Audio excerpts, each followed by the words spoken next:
Hello all, welcome to Ernest academy. Ernest അക്കാദമിയുടെ ഒരു പുതിയ വീഡിയോയിലേക്ക് എല്ലാവർക്കും സ്വാഗതം. Kerala water authority draftsman grade 1 civil mechanical diploma BTech ഉദ്യോഗാർത്ഥികളെ സംബന്ധിച്ച് ഇനി ഉടനെ തന്നെ വരാൻ പോകുന്ന ടെക്നിക്കൽ PSC എക്സാംസിൽ പ്രധാനപ്പെട്ട ഒരു എക്സാമാണ് Kerala water authority draftsman grade 1. അപ്പോൾ നമുക്കറിയാം, ഇപ്പോൾ സിവിലിൻ്റെ LSGD ഗ്രേഡ് 3 എക്സാമൊക്കെ കഴിഞ്ഞിരിക്കുകയാണ്. പ്രതീക്ഷിച്ചതിലും കുറച്ചുകൂടി ടഫ് ക്വസ്റ്റ്യൻസ് ആയിരുന്നു. ഗ്രേഡ് 1ൻ്റെ എക്സാം ആയിരുന്നെങ്കിൽ വളരെ സിമ്പിളും, ഗ്രേഡ് 3 വന്നപ്പോൾ കുറേ കൂടി ടഫായിട്ടുള്ള എക്സാംസ് ഒക്കെ ആയിരുന്നല്ലേ. അപ്പം എല്ലാവരും സിവിൽ സ്റ്റുഡൻസ് ഒക്കെ കുറച്ചൊന്ന് ഹോപ്പ് നഷ്ടപ്പെട്ടിരിക്കുന്ന സമയമാണെങ്കിൽ അങ്ങനെയൊന്നും വിചാരിക്കേണ്ട കാര്യമില്ല. നമുക്ക് Kerala water authority draftsman grade 1 exam ഉണ്ട്. ഒരു പുതിയ പ്രതീക്ഷയോടെ തന്നെ പഠിച്ചു തുടങ്ങാവുന്നതാണ്. നല്ലോണം സമയം നമുക്കുണ്ട്. ഇപ്പോൾ ഫെബ്രുവരിയിലും എക്സാം കലണ്ടർ വന്നപ്പോൾ Kerala water authority draftsman grade 1ൻ്റെ എക്സാം വന്നിട്ടില്ല. സോ നമുക്ക് സമയമുണ്ട്. എന്തായാലും ശരി, ഒരു 4 മാസത്തോളം നമുക്ക് ഉറപ്പായിട്ടും കിട്ടും. നന്നായി പഠിച്ചു കഴിഞ്ഞാൽ നല്ലൊരു സ്കോർ തന്നെ കിട്ടാവുന്ന ഒരു എക്സാമാണ് Kerala water authority draftsman grade 1ൻ്റെ എക്സാം. എക്സാമിനെ പറ്റി പറയുകയാണെങ്കിൽ കാറ്റഗറി നമ്പർ 481/2020 എന്ന കാറ്റഗറിയിലാണ് എക്സാം വിളിച്ചത്. അന്ന് ക്വാളിഫിക്കേഷൻ പറഞ്ഞിരുന്നത് സിവിൽ മെക്കാനിക്കൽ എഞ്ചിനീയറിംഗിൽ ഡിപ്ലോമയോ അഥവാ അതിൽ കൂടുതൽ ഹയർ ക്വാളിഫിക്കേഷൻസോ ആയിരുന്നു. അന്നത്തെ വേക്കൻസി പറഞ്ഞിരിക്കുന്നത് 10 ആണ്. പക്ഷെ നമുക്ക് ഉറപ്പായിട്ടും വിശ്വസിക്കാം 10 കൂടുതൽ വേക്കൻസീസ് എന്തായാലും വരും. പിന്നെ 3 വർഷത്തോളം നിലനിൽക്കുന്ന ഒരു ലിസ്റ്റുമാണ്. സോ വേക്കൻസീസ് കൂടാൻ നല്ല ചാൻസസ് ഉണ്ട്. പിന്നെ സാലറി സ്കെയിൽ പറയുന്നത് 27,100 തൊട്ട് 63,200 വരെയാണ് സാലറി സ്കെയിൽ പറയുന്നത്. അപ്പോൾ എന്തുകൊണ്ടും സാലറി വൈസ് ആണെങ്കിലും റെപ്യൂട്ടേഷൻ വൈസ് ആണെങ്കിലും വളരെ നല്ലൊരു പോസ്റ്റാണ് Kerala water authority draftsman grade 1 എന്ന് പറയുന്നത്. അപ്പം നമുക്ക് കുറച്ച് കരിയറിൽ ഉന്നതിയിലെത്തണം എന്നൊക്കെ ആഗ്രഹിക്കുന്ന എല്ലാവരെയും സംബന്ധിച്ച് വളരെ നല്ലൊരു അവസരം തന്നെയാണ് ഈ എക്സാമിലൂടെ നമുക്ക് കിട്ടാൻ പോകുന്നത്. അപ്പോൾ ഈ അവസരം മാക്സിമം പ്രയോജനപ്പെടുത്തണം എന്നുള്ളതായിരിക്കണം ഓരോ ഉദ്യോഗാർത്ഥികളുടെയും ലക്ഷ്യം. എക്സാമിൻ്റെ സ്റ്റഡി സ്ട്രാറ്റജി പറയുകയാണെങ്കിൽ സിലബസ് വന്നിട്ടില്ല. സിലബസ് PSC ഇടുമായിരിക്കും എന്നാണ് നമുക്ക് പ്രതീക്ഷിക്കാം. കാരണം നമുക്കറിയാമല്ലേ, Kerala water authority grade 2 grade 3 exam നടന്ന സമയത്ത് സിവിലുകാർക്ക് കൂടുതൽ അഡ്വാൻറ്റേജസ് ആയിട്ടായിരുന്നു ക്വസ്റ്റ്യൻ വന്നിരുന്നത്. അപ്പോൾ അതിനെപ്പറ്റി പരാതിയൊക്കെ പോയിട്ടുണ്ട്. സോ നമുക്ക് PSC വെയിറ്റേജ് ഇട്ട് തന്നെ സിലബസ് ഇടുമെന്ന് പ്രതീക്ഷിക്കാം. എന്നിരുന്നാലും ഇപ്പോഴേ പ്രിപ്പയർ ചെയ്ത് തുടങ്ങുമ്പോൾ നമുക്കൊരു സ്ട്രാറ്റജി വേണം അല്ലേ. എത്ര ബെറ്റർ ടൈം മാനേജ് ചെയ്ത് നല്ലൊരു ബെറ്റർ പ്രിപ്പറേഷൻ തന്നെ നമുക്ക് കിട്ടണം. അപ്പോൾ അതിന് ചെയ്യാൻ പറ്റുന്ന ഏറ്റവും ബെറ്റർ സ്ട്രാറ്റജി എന്ന് പറയുന്നത് ഫസ്റ്റ് തന്നെ നമ്മുടെ കോമൺ സബ്ജക്റ്റുകളൊക്കെ ക്ലിയർ ചെയ്ത് പോവുക, മാക്സിമം നല്ല രീതിയിൽ തന്നെ തറമാക്കി പഠിച്ചു പോവുക എന്നുള്ളതാണ്. അപ്പോൾ സിവിലിനും മെക്കിനും കോമൺ ആയിട്ട് കുറച്ച് സബ്ജക്ട്സ് വരുന്നുണ്ട്. പ്രധാനമായിട്ട് വരുന്നത് engineering mechanics, fluid mechanics, hydraulic machines, strength of materials ആണ്. ഇത് എഞ്ചിനീയറിംഗ് മെക്കാനിക്സിനെ പറ്റി പറഞ്ഞു കഴിഞ്ഞാൽ ഗ്രേഡ് 1 എക്സാമുകൾക്ക് ക്വസ്റ്റ്യൻ വരാനും ഒരു ക്വസ്റ്റ്യൻ പോലും വരാതെ ഇരിക്കാനും ചാൻസ് ഉള്ളൊരു സബ്ജക്റ്റാണ് എഞ്ചിനീയറിംഗ് മെക്കാനിക്സ്. പക്ഷേ എന്നിരുന്നാലും നമുക്കിത് അവോയ്ഡ് ചെയ്യാൻ പറ്റില്ല. കാരണം എഞ്ചിനീയറിംഗ് മെക്കാനിക്സ് ആണ് ഫ്ലൂയിഡ് മെക്കാനിക്സിൻ്റെയും സ്ട്രെങ്ത് ഓഫ് മെറ്റീരിയൽസിൻ്റെയൊക്കെ ബേസിക്സ് ആയിട്ട് വരുന്നത്. സോ നല്ല രീതിയിൽ എഞ്ചിനീയറിംഗ് മെക്കാനിക്സ് പഠിച്ചിരിക്കുക എന്നുള്ളത് വളരെ ഇമ്പോർട്ടൻ്റ് ആണ്. പിന്നെ സിമ്പിൾ ആണെങ്കിൽ കൂടി 1-2 ട്രിക്കി ക്വസ്റ്റ്യൻസ് PSCകളിൽ കണ്ടുവരാറുണ്ട് എഞ്ചിനീയറിംഗ് മെക്കാനിക്സിൽ നിന്ന്. സോ മാക്സിമം ക്വസ്റ്റ്യൻസ് കവർ ചെയ്യുക എന്നുള്ളതും എഞ്ചിനീയറിംഗ് മെക്കാനിക്സ് എന്ന് പറയുന്ന ടോപ്പിക്കിനെ സംബന്ധിച്ച് ഇമ്പോർട്ടൻ്റ് ആണ്. ദെൻ നമുക്ക് ഫ്ലൂയിഡ് മെക്കാനിക്സ് ഉണ്ട്. അതിൻ്റെ കൂടെ തന്നെ വരുന്നതാണ് ഹൈഡ്രോളിക് മെഷീൻസും. ഫ്ലൂയിഡ് മെക്കാനിക്സ് വളരെ വളരെ ഇമ്പോർട്ടൻ്റ് ആണ് കേരള വാട്ടർ അതോറിറ്റിയെ സംബന്ധിച്ച്. ഫ്ലൂയിഡ് മെക്കാനിക്സും സ്ട്രെങ്ത് ഓഫ് മെറ്റീരിയൽസും ഒരുപോലെ തന്നെ ഇമ്പോർട്ടൻ്റ് ആയിട്ടുള്ള 2 സബ്ജക്റ്റുകളാണ്. ഇത് ഫ്ലൂയിഡ് മെക്കാനിക്സ് വരുമ്പോൾ നമുക്ക് പ്രോപ്പർട്ടീസ് ഓഫ് ഫ്ലൂയിഡ് ഉണ്ട്, പ്രഷർ മെഷർമെൻ്റ് ഉണ്ട്, അങ്ങനെ കുറേ ബേസിക്സ് ഗ്രേഡ് 2 ഗ്രേഡ് 3 എക്സാംസിന് പ്രിപ്പയർ ചെയ്തവരെ സംബന്ധിച്ച് അന്നുണ്ടായിരുന്ന ബേസിക്സ് എല്ലാ ടോപ്പിക്കുകളും കവർ ചെയ്യണം. കൂടാണ്ട് നമുക്ക് മോഡൽ ലോസ് വരുന്നുണ്ട്, പിന്നെ ഹൈഡ്രോളിക് ന്യൂമാറ്റിക് കൺട്രോൾസ് വരുന്നുണ്ട്. മെക്കാനിക്കൽ എഞ്ചിനീയറിംഗ് എക്സാമുകളെ സംബന്ധിച്ച് വരുമ്പോൾ കുറേ കൂടി ക്വസ്റ്റ്യൻ കണ്ടുവന്നിട്ടുള്ളൊരു പാർട്ടാണ് ന്യൂമാറ്റിക് ഹൈഡ്രോളിക്സ് ഒക്കെ.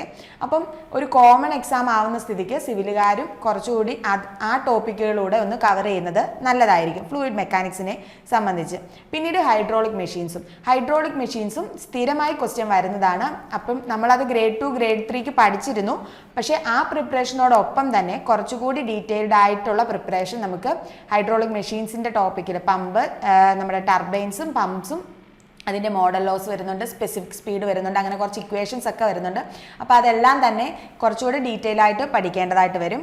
പിന്നെ നമ്മളൊരു ഗ്രേഡ് 1 എക്സാമിന് പ്രിപ്പയർ ചെയ്യുമ്പോൾ എപ്പോഴും ശ്രദ്ധിക്കേണ്ട ഒരു കാര്യം, നമ്മുടെ PSCയുടെ ക്വസ്റ്റ്യൻസ് ഫോളോ അപ്പ് ചെയ്യുന്നവർക്ക് അറിയാമല്ലേ.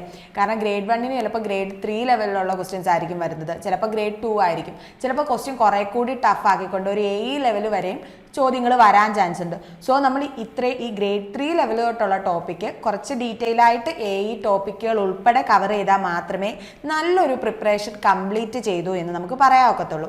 അപ്പോൾ അത്തരത്തിലൊരു ഡീറ്റെയിൽഡ് ആയിട്ടുള്ളൊരു പ്രിപ്പറേഷൻ തന്നെ നമുക്ക് Kerala water authority draftsman grade 1 എക്സാമിനായിട്ട് നടത്തേണ്ടതായിട്ടുണ്ട്. Next topic strength of materials ആണ്. വളരെ വളരെ വളരെ ഇമ്പോർട്ടൻ്റ് ആയിട്ടുള്ളൊരു ടോപ്പിക്കാണ്. സിവിലിനും മെക്കാനിക്കലിൻ്റെയും PSC ക്വസ്റ്റ്യൻസുകൾക്ക് സ്ഥിരമായി കണ്ടുവരുന്ന ചോദ്യങ്ങളാണ്. അപ്പം സ്ഥിരം വരുന്ന MCQs PSCക്ക് നമുക്ക് സ്ഥിരമായിട്ട് വരുന്ന കുറേ MCQs ഉണ്ട് സ്ട്രെങ്ത് ഓഫ് മെറ്റീരിയൽസിൽ നിന്ന്. അത് കൂടാണ്ട് കുറച്ചുകൂടി SSC JEയുടെയോ പ്രീവിയസ് ക്വസ്റ്റ്യൻസോ അല്ലെങ്കിൽ മറ്റ് പ്രീവിയസ് ക്വസ്റ്റ്യൻസോ ഒക്കെ തന്നെ നോക്കി കുറച്ചുകൂടി ഇൻട്രസ്റ്റിംഗ് ആയിട്ടുള്ള ക്വസ്റ്റ്യൻസ് പഠിച്ചിരിക്കുന്നത് നല്ലതായിരിക്കും. കാരണം PSC ഒരു കൺവെൻഷണൽ ക്വസ്റ്റ്യൻ പേപ്പർ പ്രിപ്പയർ ചെയ്യുന്ന മെത്തേഡിൽ നിന്ന് വേരി ചെയ്യുന്നുണ്ട്. ഇപ്പം നമുക്ക് റീസെൻ്റ് ആയിട്ടുള്ള എല്ലാ എക്സാംസിലും കാണാം പുതിയ ക്വസ്റ്റ്യൻസ് വരുന്നുണ്ട്. സോ പ്രിപ്പയർ ചെയ്യുന്നതിനോടൊപ്പം ടോപ്പിക്സ് കവർ ചെയ്യുന്നതിനോടൊപ്പം മാക്സിമം MCQs കണ്ടുപോവുക എന്നുള്ളത്, മാക്സിമം MCQs ട്രൈ ചെയ്യുക, ആൻസർ ചെയ്തു പോവുക എന്നുള്ളത് വളരെ ഇമ്പോർട്ടൻ്റ് ആണ് ഒരു PSC പോയിന്റ് ഓഫ് വ്യൂവിൽ നമ്മൾ എക്സാംസിനെ പ്രിപ്പയർ ചെയ്യുമ്പോൾ. ഇനി നമുക്ക് സിവിൽ എഞ്ചിനീയറിങ്ങിൻ്റെ സബ്ജക്ട്സ് പറഞ്ഞാൽ ആദ്യം തന്നെ നമ്മൾ സിവിൽ എഞ്ചിനീയറിങ്ങിൻ്റെ കോർ സബ്ജക്ട്സ് എല്ലാം തന്നെ കംപ്ലീറ്റ് ചെയ്യാൻ നോക്കുക. കാരണം അതെന്തായാലും ഉറപ്പായും എക്സാംസിന് വരുന്നവയായിരിക്കും. സോ അത് മാക്സിമം കംപ്ലീറ്റ് ചെയ്ത് കവർ ചെയ്ത് MCQs ക്ലിയർ ചെയ്ത് പഠിക്കുക. എന്നിട്ട് പിന്നീട് നമുക്ക് നമ്മുടെ സിലബസ് വരുന്നതിനനുസരിച്ച് മിസ്ലേനിയസ് ടോപ്പിക്സ് ഉണ്ടെങ്കിൽ അത് നമുക്ക് കവർ ചെയ്യാനൊക്കും. അപ്പോൾ സിവിൽ എഞ്ചിനീയറിംഗ് പറഞ്ഞു കഴിഞ്ഞാൽ ഫസ്റ്റ് വരുന്നത് സർവേയിങ് ആൻഡ് ലെവലിംഗ് ആണ്. സിവിൽ സ്റ്റുഡൻസിന് അറിയാം, അല്ലെങ്കിൽ KWAക്ക് ഗ്രേഡ് 2 ഗ്രേഡ് 3 പ്രിപ്പയർ ചെയ്ത സ്റ്റുഡൻസിനും അറിയായിരിക്കും. സർവേയിങ് ആൻഡ് ലെവലിംഗ് വളരെ ഇമ്പോർട്ടൻ്റ് ആണ്.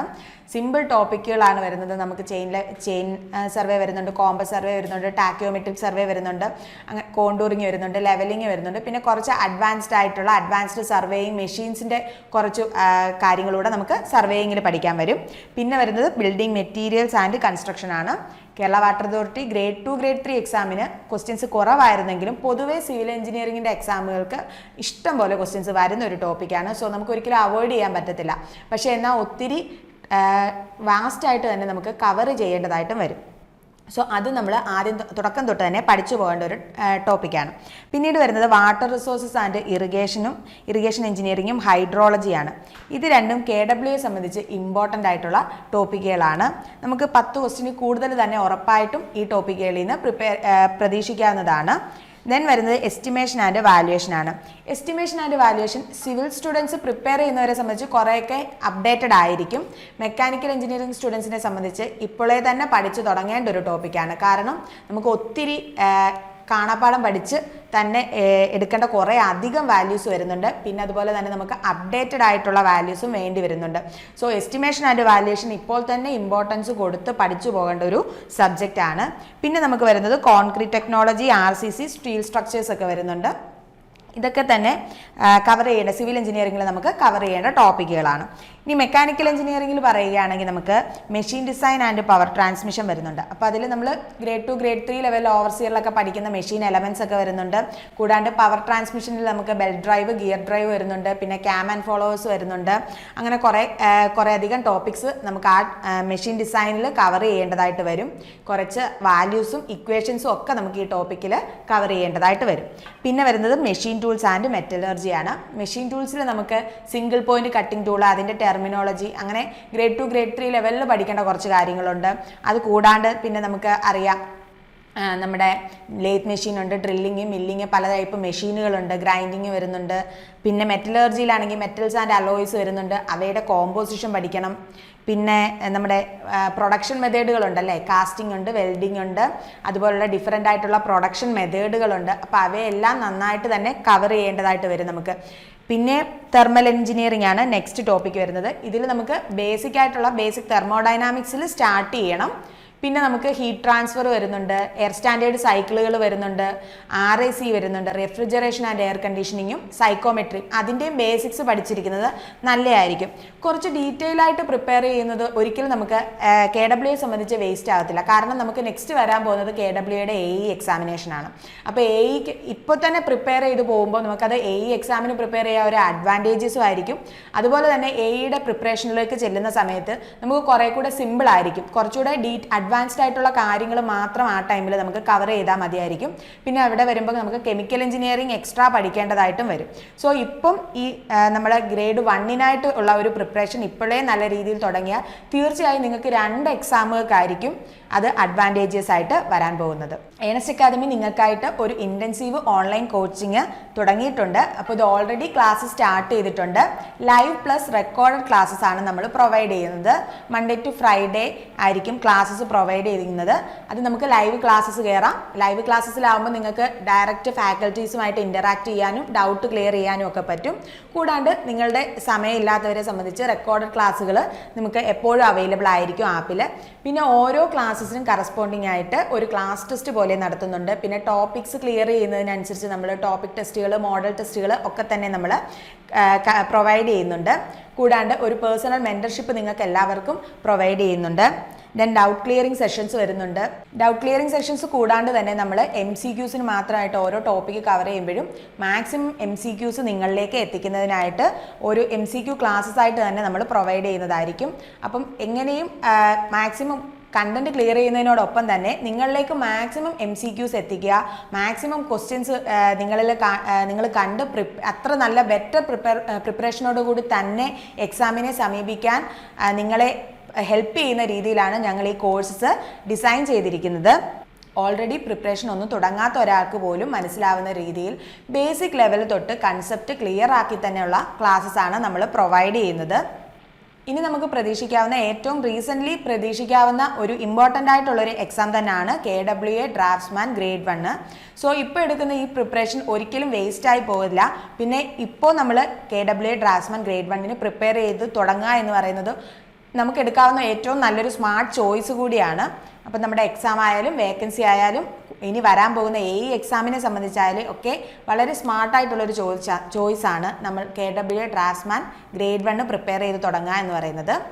ഏണസ്റ്റ് അക്കാദമിയുടെ കോച്ചിങ്ങിനെ കുറിച്ചും കോഴ്സുകളെ കുറിച്ചുമുള്ള കൂടുതൽ വിവരങ്ങൾക്കും എൻക്വയറീസിനുമായി താഴെ കാണുന്ന നമ്പറിൽ ബന്ധപ്പെടാവുന്നതാണ്. അപ്പോൾ പുതിയൊരു വീഡിയോയുമായിട്ട് വീണ്ടും കാണാം. Prepare smart with Ernest Academy. Thank U.